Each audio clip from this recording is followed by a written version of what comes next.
Olá, bom dia, boa tarde, boa noite. Sou Zeca Ruas e você que acompanha a minha coluna no Notas Econômicas. Hoje a gente vai começar um modelo um pouco diferente aqui.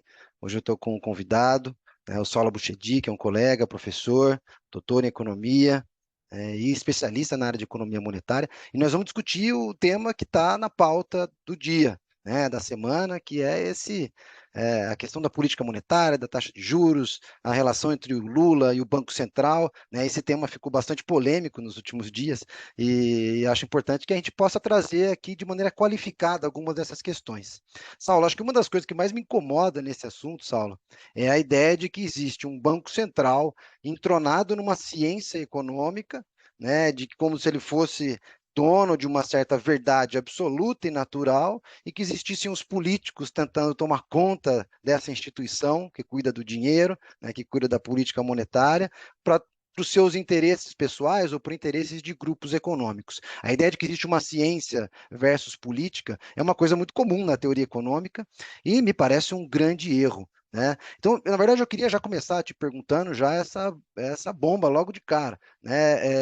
Existe outra forma de pensar essa política monetária, no sentido, a taxa de juros do Brasil é essa mesmo? Existem outras taxas de juros possíveis, né? Existe uma crítica que está sendo colocada, né, e que de fato me parece razoável, né? A taxa de juros está muito alta, né? A taxa de juros real, aquela que desconta a inflação, hoje está em patamares muito acima, né, dos históricos recentes, dos últimos 10 anos, certamente é uma das maiores, né? E a inflação já vem cedendo, enfim. Essa política é a única política monetária. Como é que a gente pode pensar isso de forma diferente, sem descuidar, obviamente, da inflação, que é uma preocupação de todo brasileiro? Bom, bom dia, boa tarde, boa noite a todos e todas. Agradeço pelo convite, do professor Zeca. Primeiramente, essa ideia, de que o Banco Central representa um corpo técnico, que não é influenciado pela política, o Banco Central independente, é uma ideia falsa. Né? Primeiro porque é impossível a gente pensar em qualquer instituição pública, né, que seja imune a qualquer tipo, de interesse político. É bom a gente lembrar, que boa parte dos presidentes do Banco Central são ligados ao mercado financeiro. Né? O presidente atual do Banco Central é ligado ao mercado financeiro, foi do mercado financeiro, e saiu do mercado financeiro para assumir o posto de presidente do Banco Central. Né? Então, de alguma maneira, todas as decisões do Banco Central, representam, de alguma forma, também os interesses do mercado. Né? Não somente eles, mas, em grande parte, pode representar o interesse do mercado. Então, de fato, a gente não pode assumir aqui que o corpo técnico, não só o presidente, mas os diretores do Comitê de Política Monetária, do Copom, são imunes a qualquer tipo de interesse político, certo? Outro ponto importante que vale a gente destacar, e que rebate essa visão tecnicista, como se o Banco Central fosse imune a qualquer tipo de interesse e influência política, é a própria ata do Copom. Né? Quando a gente olha e analisa, a última ata do Copom, a gente observa, que o Banco Central faz uma análise, uma crítica, incisiva em relação, à definição do regime fiscal pelo Ministério da Fazenda, cobrando do Ministério da Fazenda uma definição em relação aos horizontes de médio e longo prazo relativos à política fiscal. Independentemente do Banco Central ter razão ou não nessa sua cobrança, o que a gente pode observar é o Banco Central também agindo, nesse caso, como um agente político. Ou seja, tentando, de alguma maneira, subordinar ou determinar, né, a melhor prática de política fiscal, de acordo com a visão do Banco Central. E, de novo, essa visão do Banco Central não é uma visão imune de interesses, dado, né, o background, vamos dizer assim, do corpo técnico do Banco Central, são pessoas que, que estão ligadas, né, já foram ligadas em algum momento ao mercado financeiro e estão a todo momento, né, dialogando, são os principais interlocutores ali, né, estão a todo momento dialogando com o mercado financeiro.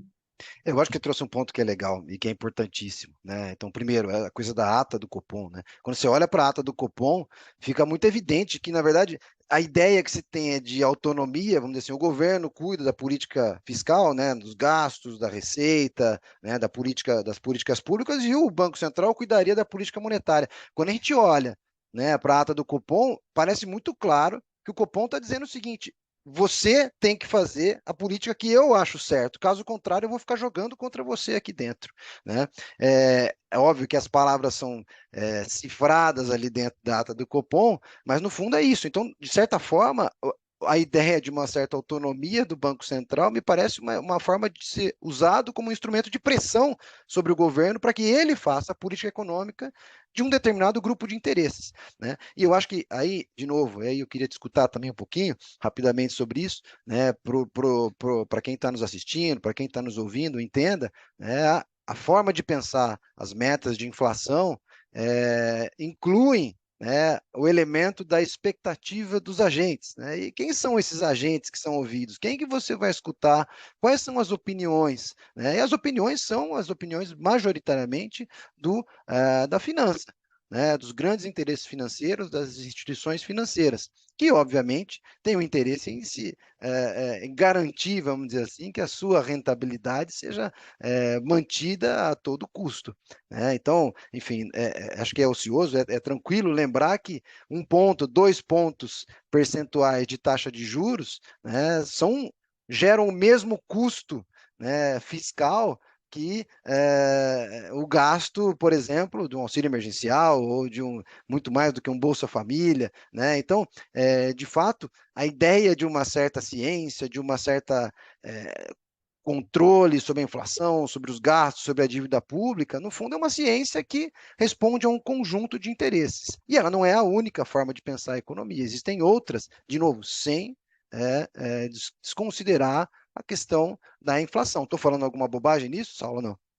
Não, isso é importante, fundamental, né? A gente ressaltar, né, que a independência do Banco Central não é uma unanimidade, né? Eu acho que isso é muito importante, né? Esse debate, ele não mostra o debate entre o governo federal e o Banco Central, não mostra o governo federal se revoltando em relação a algo consensual na teoria econômica, na economia.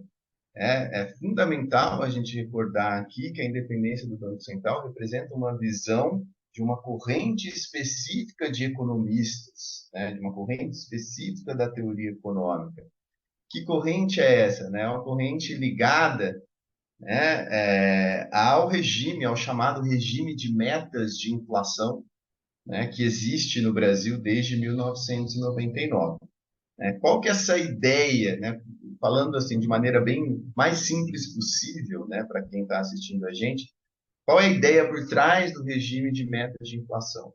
Bom, o governo federal, junto com o Banco Central, determina uma meta de inflação, certo? E a partir dessa meta, o Banco Central vai agir, né, sempre tendo como objetivo aquele nível de inflação do IPCA, né, que é o índice oficial de inflação do Brasil, estabelecido um tempo atrás, né? Como que o Banco Central vai buscar essa meta? É por meio da taxa de juros de curto prazo, né, que aqui no Brasil tem o nome de taxa Selic, certo? Agora, dentro dessa ideia do regime de metas, né, também tem uma ideia institucional, né, um debate institucional, que o Banco Central ele deve ter autonomia para fixar, né, a taxa Selic, né, com o objetivo de buscar, né, a meta de inflação. Autonomia em relação a quem? De acordo com essa teoria, com essa corrente teórica. autonomia em relação, né, ao governo federal, ao ciclo político. Por quê? Qual que é a justificativa? A justificativa aqui é que o político, o presidente da República, no caso do Brasil, ou o primeiro-ministro, tá, em outros países, né, ele tem um viés inflacionário, ou seja, o político, para ganhar a eleição, né, sempre vai querer gerar mais emprego, fazer a economia crescer muito, né, e nesse contexto, né, quando a economia cresce de maneira muito acelerada, isso pode gerar, isso vai gerar, de acordo com essa teoria, vai gerar mais inflação, né? Então, o político tem esse viés, né, inflacionário, né? E por isso o Banco Central tem que ficar imune dessa influência política, sendo completamente independente para fixar a taxa de juros de curto prazo, né? Então, essa é a ideia, é a visão, né, dessa corrente teórica em relação à independência do Banco Central. Para o Banco Central fixar a taxa de juros e essa taxa de juros conseguir levar a inflação para a meta, né, o Banco Central, como você bem mencionou, Zé, ele tem que coordenar as expectativas, né, dos agentes. Quem são esses agentes, como você falou? Principalmente são agentes do mercado financeiro. Então, o Banco Central tem que coordenar essas expectativas dos agentes do mercado financeiro. Bom, diante desse arcabouço, quais são os problemas aqui, né? Quais são os principais problemas? Primeiro, né, a visão dessa corrente em relação à inflação, né? Essa corrente, ela interpreta a inflação como se fosse uma inflação de demanda. O que é a inflação de demanda? As pessoas consomem mais, empresários, famílias consomem mais, demandam mais, e isso acaba pressionando os preços, né, levando a inflação lá para cima, né? A inflação só tem essa característica. E essa inflação, as pessoas consomem mais, os empresários consomem mais, né, porque, o Banco Central é permissivo em relação à oferta de moeda. As pessoas têm mais moeda, né, disponível, né, a gente chama de mais liquidez, né, na economia, mas mais moeda, vamos pensar aqui, mais moeda disponível e vão consumir mais, né? Então, essa permissividade do Banco Central acaba levando à inflação, né? Então, a ideia aqui é de uma inflação somente de demanda. E isso, né, é um erro, certo? Isso não sou eu que estou falando aqui, né? São os próprios dados, a própria história que mostra que nem sempre os preços sobem porque as pessoas estão consumindo muito. Basta ver, né, a nossa trajetória recente da inflação, né, Zeca? Recentemente, os preços subiram de uma maneira exponencial, subiram bastante por conta, né, dos preços, do preço da gasolina, né, dos derivados de petróleo, certo? E a economia brasileira ainda estava patinando por conta, e está ainda, né, mas estava naquele momento patinando, né, por conta da pandemia, né? Pois é, A desculpa lhe pandemia mostrou... interromper, Pode desculpa lhe falar. interromper, mas quem nos acompanha aqui no Notas Econômicas já viu essa coluna que eu fiz há alguns meses atrás, discutindo isso, como o descontrole com os preços dos derivados da gasolina lá em meados do ano passado, para alimentar a rentabilidade, a distribuição de dividendos da Petrobras, dos seus investidores, está batendo agora também, de certa forma, na inflação, bateu na inflação ao longo do ano todo, ainda que ela esteja caindo. E a segunda coisa que me parece óbvia, isso não precisa nem ser economista, né, Saulo, para reparar, no fundo, a ideia de que a nossa inflação é um excesso de demanda, parte do pressuposto que as pessoas estão consumindo de maneira exagerada. Qualquer cidadão brasileiro, nesse momento, saindo na rua, percebe que o nosso excesso não tem um excesso de consumo. Nossa economia está estagnada há um bom período de tempo, né? Então, as condições de emprego e de renda das pessoas são as piores possíveis ao longo dos últimos tempos. Então, não me parece possível, crível, até sob a ótica do senso comum, a gente olha para a realidade, não é possível acreditar em alguma ciência que esteja jogando contra a realidade nesse sentido, né? Mas, enfim, Exatamente. é isso. Eu acho que. Eu tinha te perguntar uma outra coisa que acho que é importante também, né? Quem determina a meta de inflação? Por que 3,5? Por que não 4,5? Por que não 2? Né? Enfim, da onde vem essa ciência que cai? A inflação tem que ser 3,5. Então, tem isso também, né? A meta de inflação é estabelecida pelo Conselho Monetário Nacional, né, que é formado pelo Ministério da Fazenda, Ministério do Planejamento e o presidente do Banco Central, né? Só que, dentro dessa lógica do Conselho Monetário Nacional, né, não há a predominância ali do corpo técnico. Não há aqui a predominância de análises técnicas, né? É uma decisão política também. Quando essa meta foi definida ali, né, a gente tinha o Super Ministério da Economia e o presidente do Banco Central, né? E que definiram, supostamente baseados em modelos, né, modelos estatísticos, e de fato eles usam modelos estatísticos, só que, de novo, são modelos estatísticos, né, são modelos matemáticos e estatísticos baseados em premissas questionáveis. Uma dessas premissas é essa visão, né, da inflação de demanda. Por isso que quando o Lula, né, fala da inflação, ele até fez um comentário, né, sobre a inflação, falando que a inflação não é de demanda.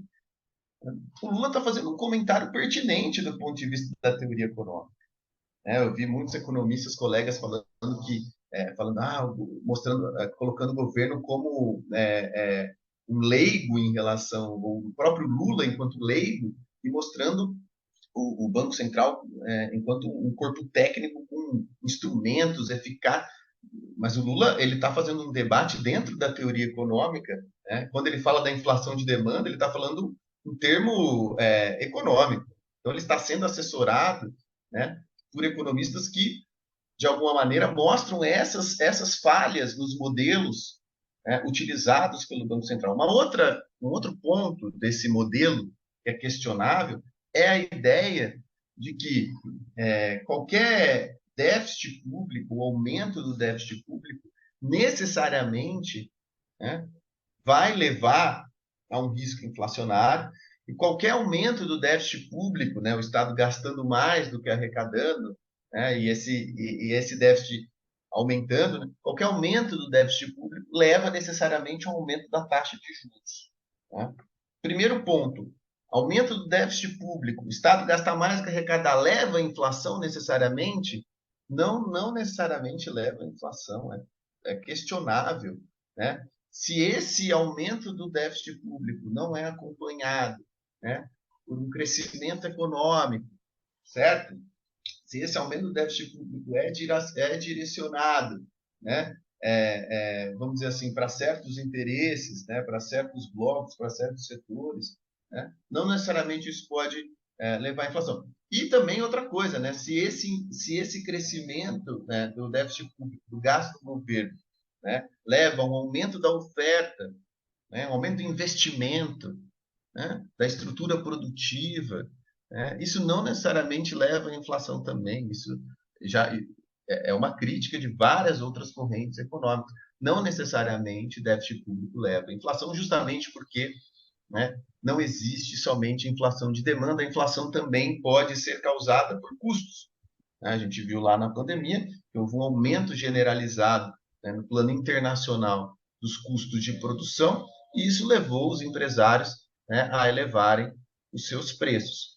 Então, o que acontece? O Banco Central ele parte de premissas erradas, né, parte de premissas questionáveis. A inflação brasileira hoje, né, não está ameaçada por uma pressão de demanda, e sim, né, por uma pressão de custos, já que pode ser que nós tenhamos a volta, né, ainda está em discussão, né, a questão dos preços da gasolina.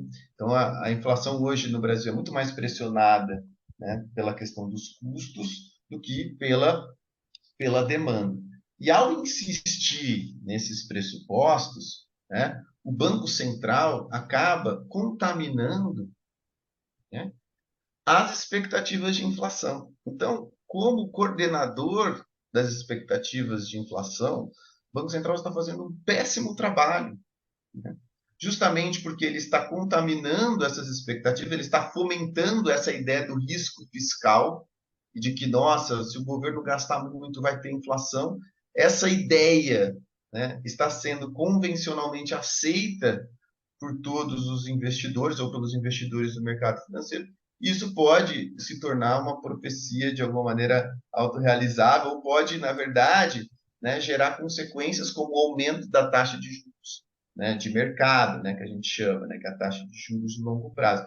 Só que olha só que engraçado, né? O Banco Central está, que é considerado a ciência por natureza, né, está se baseando em premissas, né, que não se verificam, né, está agindo politicamente, né, dentro de uma retórica ali de inflação, né, está agindo politicamente, né, a partir dessa ideia de base científica e pura. Sem dúvida, sem dúvida.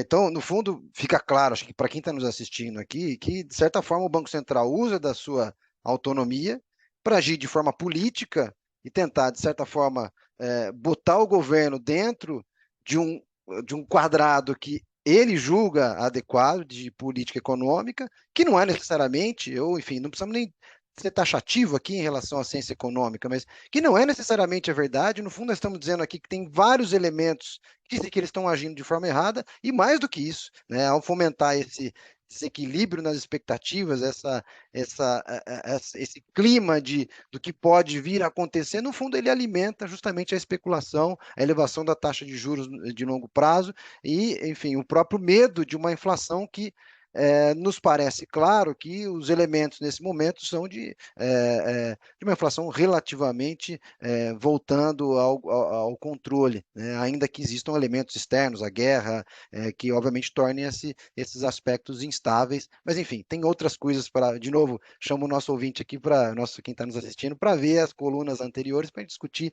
os impactos externos sobre a inflação. Saulo, não temos muito tempo aqui, para a gente não tomar muito tempo de quem está nos assistindo, mas eu queria que você fizesse um último comentário aqui, né, sobre a autonomia, né, me parece claro que, ou a independência do Banco Central, isso também não é um consenso, inclusive técnico, ou seja, a forma como se implementa, né, nós já discutimos aqui um pouco de política monetária, os americanos, por exemplo, usam o desemprego como uma referência também, né, enfim, de certa forma, eu queria que você discutisse esse aspecto institucional, ou seja, o que é possível de pensar diferente e, de certa forma, como o governo pode agir, né, em relação a essa institucionalidade, para que a gente tenha, de certa forma, um balanço aqui, né? De novo, eu acho que o Lula acerta num ponto que é fundamental.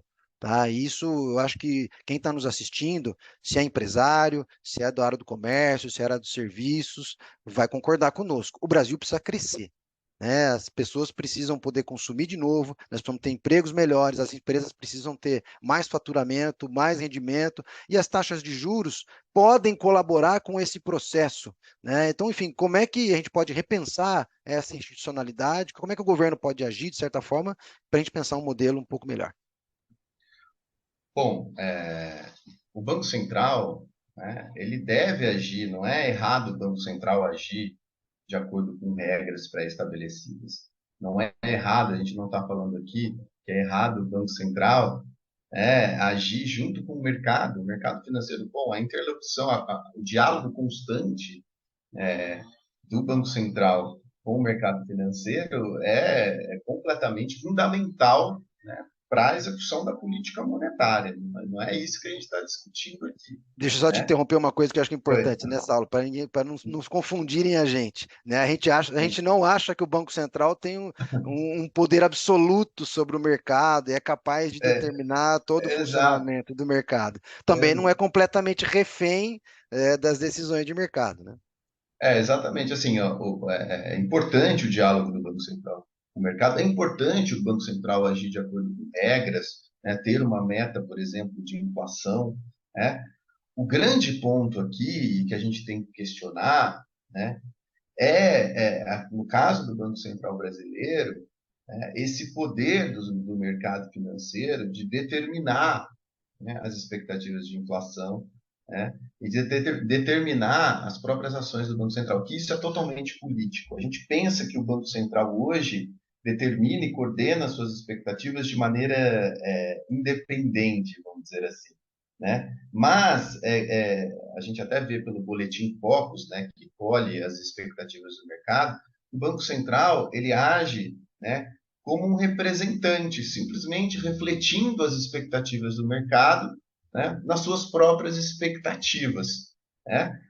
Por que eu estou falando isso? Porque é muito importante, mais importante do que a independência do Banco Central dos ciclos políticos, que é algo, na verdade, impossível, né? O Banco Central, como o próprio Michel Aglietta fala, um economista francês, economista monetário, que entende de teoria monetária como ninguém, ele fala, é muito importante que o Banco Central seja independente dos mercados. Não no sentido de que o Banco Central não deva dialogar com o mercado, que é um modo de ser do Banco Central, né? Inclusive para fixar a taxa de juros, ele faz isso junto aos mercados financeiros. Então, o que é ser independente em relação aos mercados? O que significa isso? É o Banco Central, né, estabelecer as metas de inflação, coordenar as expectativas dos agentes, baseado em modelos próprios, em objetivos próprios e alinhados, isso é o mais importante, alinhados com o governo federal, né? Essa ideia de independência, né, que hoje existe, baseada nos ciclos políticos, é uma ideia que gera descoordenação da política macroeconômica, né? A gente está vendo agora uma completa descoordenação entre política monetária e política fiscal, né? A gente precisa da coordenação da política macroeconômica para o Brasil crescer. E para isso, né, a gente precisa, né, do diálogo constante entre Banco Central e governo federal, Banco Central e Ministério da Fazenda, para definir os objetivos, baseado na ciência, né, na discussão política, na ciência também, em modelos, né, em modelos econômicos, em modelos estatísticos. E a partir dessa decisão, né, o Banco Central vai coordenar suas expectativas junto ao mercado. Essa independência que a gente precisa é uma independência, né, para estabelecer os objetivos, né, e para coordenar as expectativas. Porque hoje o que a gente tem, né, é uma independência no gogó, no discurso, né, e, na verdade, um Banco Central completamente dependente, tomado, né, por interesses, né, de certos setores do mercado financeiro.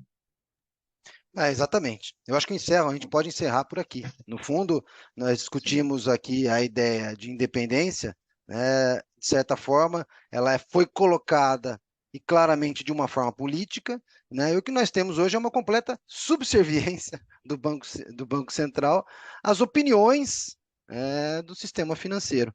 De novo, isso não significa que as opiniões devam ser desconsideradas. No fundo, o Banco Central tem que agir nessa negociação permanente, no debate permanente com o sistema financeiro, que são agentes importantes da economia.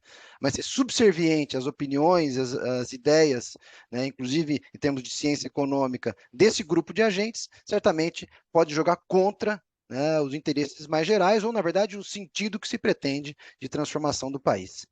É isso, professor Saulo, eu agradeço a tua presença aqui conosco, espero que você volte aqui na nossa coluna, né, em breve, e que a gente volte a discutir aqui e tentar trazer mais informações para quem nos assiste.